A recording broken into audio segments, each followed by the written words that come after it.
Production funding for Behind the Headlines is made possible in part by the WKNO Production Fund, the WKNO Endowment Fund, and by viewers like you. Thank you. Pre-K funding, XAI, and much more tonight on Behind the Headlines.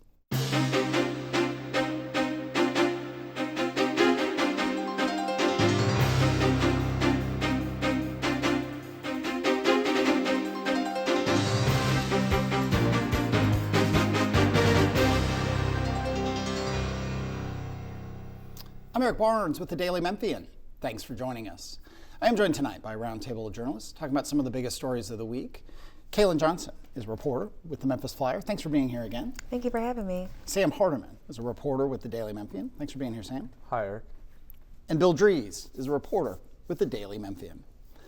We got a bunch to talk about as we get a few weeks into the new year. I think, Bill, we'll start on pre-K and the lack of funding and the holdup of pre-K funding from the county. And a few things against the backdrop, the city and county and local civic leaders have emphasized the need for universal pre-K for, I feel like, ever, but certainly for the last 10 to 15 years. Strickland was very much on board with this. The chamber, all people have said this. But now there's some thousands of seats at risk as the county holds up funding, and it's not exact funding to two outside entities.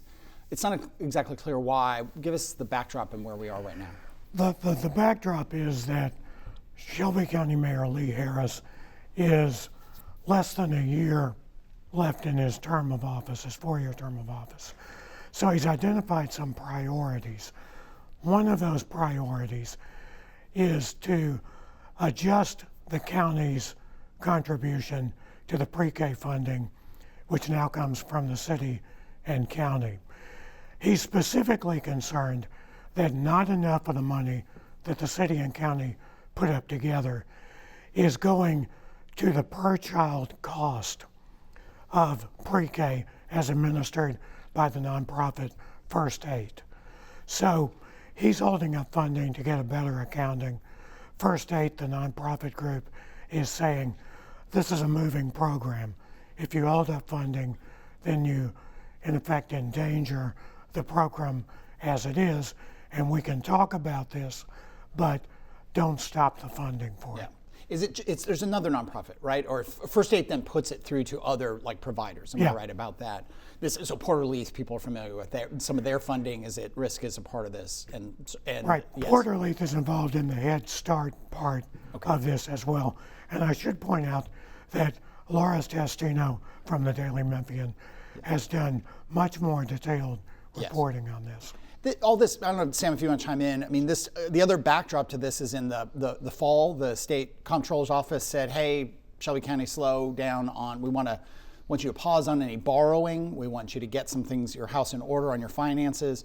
Lee Harris on this show and elsewhere in the fall said, look, that was just an administrative. We need to file some reporting, give some more clarity. There's no financial problem.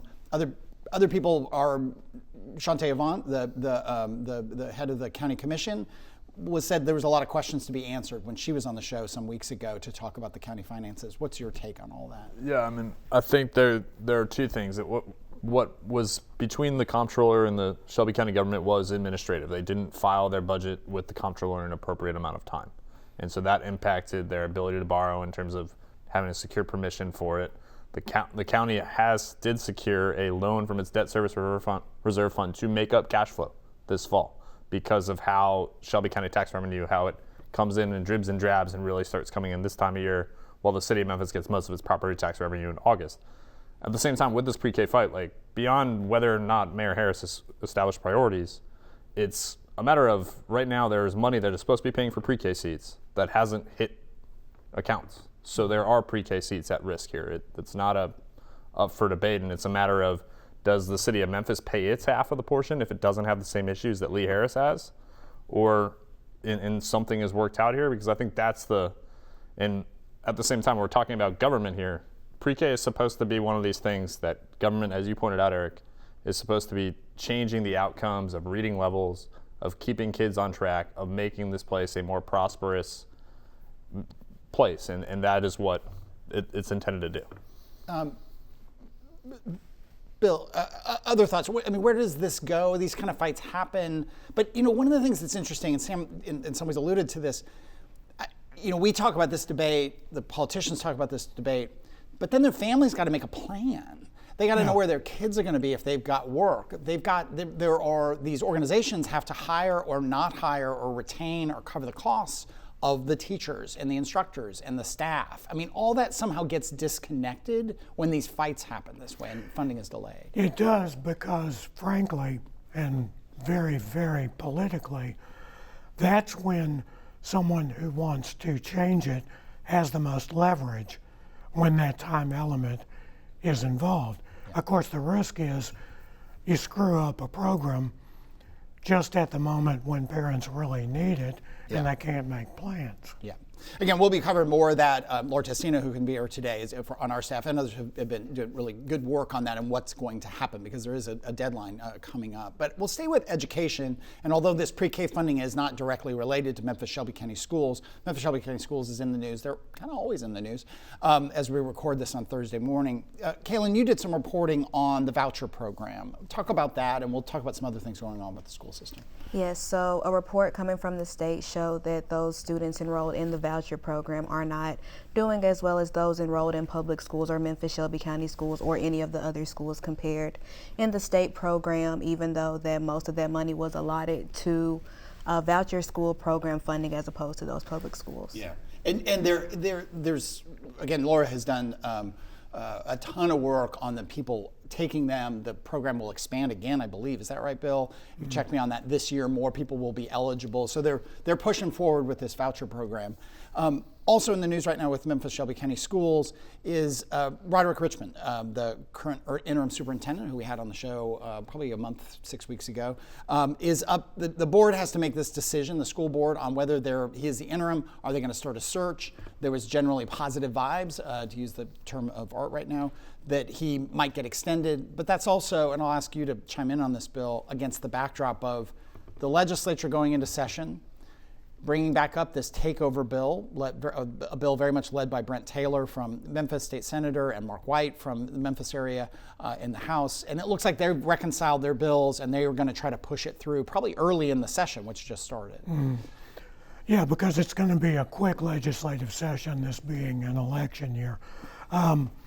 The school board basically has talked with Richmond, done some evaluation. They will take the vote on whether he remains and whether there's a more permanent status for him later on after this evaluation period. But aside from that, I think there has to be a discussion about what this state legislation means. What is, whoever the superintendent is, what are they governing? What are they not governing? What does the board control? And what does it not control in all of this? Well, I mean, I think it's clear that the board, if this change goes forward, they would have the right to hire or fire a superintendent. So it would be very strange. It seems, just on sitting kind of somewhat on the outside here, why would you go ahead and hire a person or start a search? Who would want to apply for a job where the board that's hiring you and running the search might be essentially rendered, if not meaningless, but much of its power stripped away? And we've already had, I can't remember, what's the number, six superintendents and interim superintendents over the last decade or something like that. So it remains to be seen. We will have State Senator Brent Taylor will be on the show next week. We'll probably have some other, at least one or two other legislators on with him. And we had Ramesh Akbari, the state Democratic minority leader, on the show 2 weeks ago, something like that, and talked about some of these issues. So maybe we stick with, I don't know if anyone wants to take this, the legislature being in session. One of the things they came forward with was a whole lot of immigration laws that they want to pass in line with kind of what we're seeing from the federal government and what we're seeing with ICE. Anyone want to chime in? They've actually referred to these as having a rather solid link to the White House. Tennessee's not the only state that is considering this particular package of immigration laws. Yeah. So we will see on that.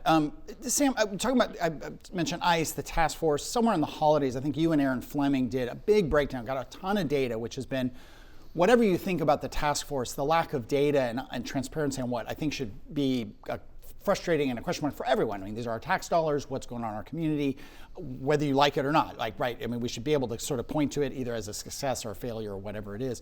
Talk a little bit about what you found. Again, it's back on Daily Memphian, but some of the stuff that you guys found when you were able to go day by day for multiple months of the types of arrests and activities. Yeah, so Aaron did a great job in obtaining, a bunch of the situation reports, which are the daily reports that are sent out to a whole slew of people, federal, state, local law enforcement, about what the task force did the previous day or the previous days.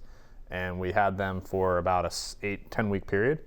And that essentially gave you an accounting of every person the Memphis Safe Task Force said they arrested. And so what we did is we went and looked for the immigration-related arrests, which are a significant amount of the arrests. They're not the majority, not even close, but they're a significant amount of arrests. And we looked at how those arrests were conducted. And what is very clear is that there was a pattern of behavior of people who are Hispanic, who appeared to be Hispanic, getting pulled over in a traffic stop for some sort of motor violation. It's often not clear what the motor violation was. It was a busted taillight, failing to, use your blinker, whatever it was. And then, somehow they were found to be undocumented and they were arrested for being unlawfully present in the United States. And so that, on the backdrop of this, legislation that's coming down the pipe in Nashville that, is, as we've seen for years and years, that there has been kind of a national blueprint for legislation, conservative legislation that is the topic in vogue of the moment, and then a bunch of laws get passed.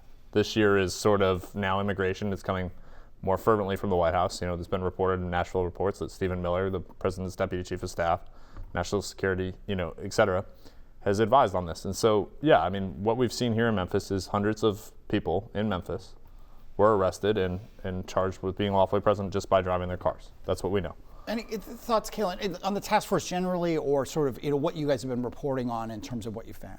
Yes, so we spoke to a few advocates who are actually concerned about the data as well, basically saying that there's not enough data after what happens with these arrests to basically tout how effective that task force is. Yeah, we had an op-ed from former sheriff, former county mayor Mark Luttrell, and the pastor at his church. They work with Afghan refugees who are here, a lot of political asylum from outcomes of the Afghan war, and who've been picked up. I mean, they talk, very substantiate the story. It's in the Daily Memphian of this family of 4 being picked up. They're not quite sure where they are, probably in a detention facility, another person being picked up. So it's a very scary time. We've had advocates on, we've had folks on who are happy with what's going on with the task force. I don't know, Bill, thoughts, and maybe we even segue into the upcoming election with this. Yeah, one note on the immigration laws. You will remember that Tennessee, the Lee administration, actually has what amounts to an immigration department as part of state government, which was kind of along with the leading edge here shortly after the task force was announced for the city to be here as a presence. The other thing is that the pledge or the outline of what would happen with immigration here is that these would be people who would be, quote unquote, the worst of the worst in the country illegally, wanted for major crimes, for felonies. And that's not what this has turned out to be in Memphis. It's turned out to be traffic stops on technicalities that are leading to some serious action against these individuals who are taken immediately out of the city, away from their family. Where they're taken, it's not clear, at least in the beginning of this, if ever. And it's raised some real questions about due process. Yeah. We'll talk more about these with issues with Senator Brent Taylor. We've talked to, I think, it was last spring when we had now former Shelby County Republican Chair Worth Morgan, former city councilman, who said, look, we welcome all these. This was before the task force, but there was the crackdown that the Trump administration put in place. And he and others have said, we welcome this. We welcome these people are not here with proper documentation, and so they should be removed. And so we'll continue to cover that and talk to people about the complications of that. Let's talk a little bit about politics, and maybe we start with there's a new chair of the Republican Party, Shelby County Republican Party locally, and talk about a little bit more as we move to the filing deadlines for the many positions that are up for election and the various election cycles that are coming up this year. Well, the good news is it's not a big ballot year. You don't have all of the judicial races on the ballot, but you do have. Only Bill Dries could say seriously, this is not a big ballot. Yes. By your standards, I agree. Although you do have 5 special judicial races, but that's another story. Yeah. Yes, Rachel Wall, who was the first vice chair of the local GOP, was elected as the new chairman. Worth Morgan resigned as chairman to devote more attention to his wife's recovery from cancer. Rachel Wall has done politics for a living in other places. As a matter of fact, she worked on the staffs of House Speaker Newt Gingrich and his successor, Dennis Hastert. Also worked on a lot of campaigns in Collierville. And one of the most noticeable absences in the campaign season so far is that there is no name Republican contender in the Republican primary for Shelby County mayor. Wall says that is going to happen, that they're talking to candidates, and that in a few weeks we should see someone running in the primary to carry that banner for the party. Meanwhile, there are approximately 250 candidates on the Democratic side. Well, just 8. Just 8. Just 8 feels like so 250 far. based on my inbox. Yeah. When is the county mayor, the primary election? Let's go through some of these logistics. The county primaries are on the May 5th ballot. Okay. The deadline for the candidates in those races to file is noon, February 19th. Okay. So we'll do a rundown in Daily Memphian and here, and we've talked a bit about trying to get some forums and debates between folks as we go forward. Let's kind of quickly run through the sheriff race is kind of coming through as expected. Is that right? Yeah. And that's going to be a big one given the focus on crime, the focus on the jail alone. Right. You have 2 contenders who have filed, Brad Liss and Marco Yagares, in the Republican primary. You have a lot more contenders with petitions out in the primary for sheriff. You have one who has filed, that is the Chief Deputy Anthony Buckner, who is probably considered the front runner for the Democratic nomination, although he will have lots of competition. Let's do one more.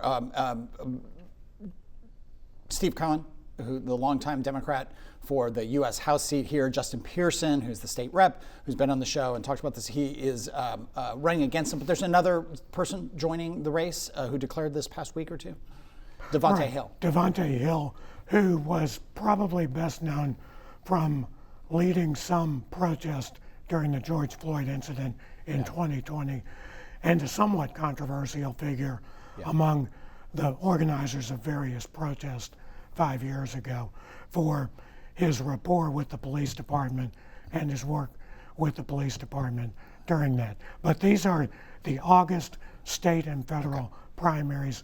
The deadline on that is March 10th. So a lot of action to come in that. I mentioned Justin Pearson, and one place where people know Justin Pearson and his brother and other activists, and you wrote about this, Kailynn, is the whole debate and the controversy around the XAI facilities. Now 3 of them that have been built or being built, and especially the gas turbines that have been used. Justin Pearson and others had a press conference earlier this week. Talk about what you heard there. We'll get Sam in, who's been doing a lot of reporting on this as well. Yes, so in light of the EPA's recent mandate that gas turbines do need a permit, even the temporary ones, Justin Pearson, along with other environmental advocates, are asking not only for apologies be extended on behalf of South Memphis residents, as they say that what they have been touting for so long has been true. They're also asking for the Shelby County Health Department to comply with what they say is federal law. So, Sam, you've done extensive reporting on this. These gas turbines are controversial nationally, as these data centers, which have so much power, and you'll correct me where I get things wrong, but incredible power needs, often the local grids don't have the capacity. George, I mean, there's just been some really great reporting nationally, and you've encompassed some of that in your reporting locally, that this is not unique to Memphis, right? That there are concerns about the power demands, and then these gas turbines come in. For many people in the business community side, the growth of data center side, these gas turbines are gold. I mean, these are the things you want because you can get them in quickly, you can get them up to speed, you can power your data center without having to wait for the grid and getting connected and all those kind of limitations. But again, they've been very controversial here from the beginning of the talk of these plants and the use of them. So give us a lay of the land of the importance of these gas turbines, which sounds super wonky, but they're a huge part of the growth of data centers in this country, probably around the world. Yeah, I mean, so most of the power that XAI gets today at all of its Memphis facilities largely does not come from the grid. It comes from power it generates, which is largely from these natural gas turbines that then are used in conjunction with Tesla Megapacks. There are hundreds of batteries that XAI uses to then power its data center operations and the controversial chatbot Grok, et cetera. First, I want to say something about like the EPA and what it has said about natural gas turbines. It's not really clear if you read those regulations what has actually happened and what the changes are. It's pretty complicated, and some people have said that, in the Southern Environmental Law Center, Representative Pearson have said that the health department needs to follow the law. Right now, XAI is following the law. Right now, XAI has an air emissions permit for the turbines it has in Memphis, Tennessee. What we're talking about in terms of turbines not having permits in the past is what happened with XAI running natural gas turbines without a permit from probably June of 24 to July of 2025. Yeah. That's what we're talking about. That's in the past. What is not clear is what Mississippi is going to do about it, because XAI is running dozens of natural gas turbines in South Haven, Mississippi right now without a natural gas permit. Mississippi Department of Environmental Quality regulators have signed off on that. We've had it in writing. We've printed it in the Daily Memphian. It's not clear what Mississippi's doing about this. Yeah. And that's the real rub in terms of what the EPA has done. In terms of the broader structure, this is XAI is doing something that is honestly seen as innovative. While everyone here deals with the real world consequences of this, because you're affected by turbines when they're backyard, you're affected by the emissions that come from them, what emission controls are on them, it depends. And then you have the noise because they are jet engines essentially, right? And that's going to affect neighbors' quality of life. But on the broader sense, XAI is the people that's jumped in the front of the line and in the AI race and have grown in the AI race with ChatGPT, with Meta, with Google, because they've been able to scale so quickly. And the reason they've been able to do that are these turbines. And so everyone else in the marketplace looks at XAI and what they've done in Memphis, Tennessee, and is like, whoa, this is wild. There's also huge questions, and I should say we're taping this Thursday morning, predictions of a big, potentially massive storm. We don't know what sort of power outages and water hits and all that kind of stuff. But that has been also, again, I'm speculating because we don't know what kind of storm impact we'll have, but that's been a concern people have had, that if these data centers put a big strain on the grid at a time when the grid has the strains of a massive storm or a heat wave in the summer. So some people, ignoring pollution, ignoring neighbors, ignoring noise, will say, well, these gas turbines are great because they don't impact the grid that could cause businesses and people to be out. I mean, it is a complicated puzzle to say. Right. Well, first, the grid has to have reliability for regular people first. It doesn't, it can't prioritize a data center over regular people. And so, yes, absolutely. But also, what XAI is doing is essentially made their own power grid. It's a private power grid. Yeah. That's what they have in two places, essentially. And they rely on Memphis Light Gas and Water at their Memphis facility and on Paul R. Lowry Road quite a bit. But in these times of high stress, those batteries that they have are capable of powering everything and them coming completely off the grid. Just a couple minutes left. Let me go to another, and I think you just alluded to this. XAI has been in the news. Grok, which is the name of its AI model, was essentially allowing people, and this is kind of graphic here, so I'll take a beat, to create deepfake nudes, to go to a picture on Twitter, on X it's called now, and make that person naked. I mean, it's pretty, and accusations, and really not even just accusations, you could see young people. It was quite disturbing. They have since they've limited access to this feature. It's still arguably still there, according to many journalists in the tech world. It's just behind a paywall. And it creates, it's a real, not to make it about us in the news, but we had a column about it. I think you touched on it. We had a story from the Associated Press about it. There are controversial things that happen on and within data centers. And it does sort of create this it affects the world. It's in this case based in Memphis, and what we cover and don't cover. It gets into these quandaries because it's new to us. Like, what do you cut? If an illegal activity passes through the airport or an airplane on the airport, we don't write about it every time. If that illegal activity is sanctioned and supported by the airport or an airline, we would probably write about it. But it creates all these interesting, at least for me and probably people watching this on a wonky Friday night, what we cover and what we don't about XAI. Yeah, I mean, first, like, I think it's fair for us journalists to say that, like, non-consensual child porn is gross and reprehensible, right? At the same time, like, Grok, it has, been anti-Semitic in the past. Like, there have been flaws with the large language model that people have exploited to do these things. And that happens, and there have been cases of ChatGPT advising people to do things it shouldn't do, right? Like, all these large language models come with this. There's a tremendous amount of coverage of this one because it's pretty reprehensible, child porn, and then it's also Elon Musk, who courts his own controversy. Our job is, and this is where I say my job as a reporter is my job is to cover the facts of what's happening in Memphis, Tennessee. Just because the thing that is making the child porn, exists in Memphis, Tennessee, it's not necessarily, what am I adding to the national conversation? What am I adding to the conversation? We've pulled AP Wire on it, and I think that's what we can do. It's a big conversation. We had a guest column from a tech writer, a local tech writer, who kind of talked about it. That is enough. We don't have enough time to go through all that stuff, and we had other things we were going to get to, but we are out of time. Thanks very much for joining us. Thank you all for being here. If you missed any of the show today, you can get the full episode online at WKNO.org, the Daily Memphian YouTube, or you can download the full podcast of the show wherever you get your podcasts. Thanks very much, and we'll see you next week.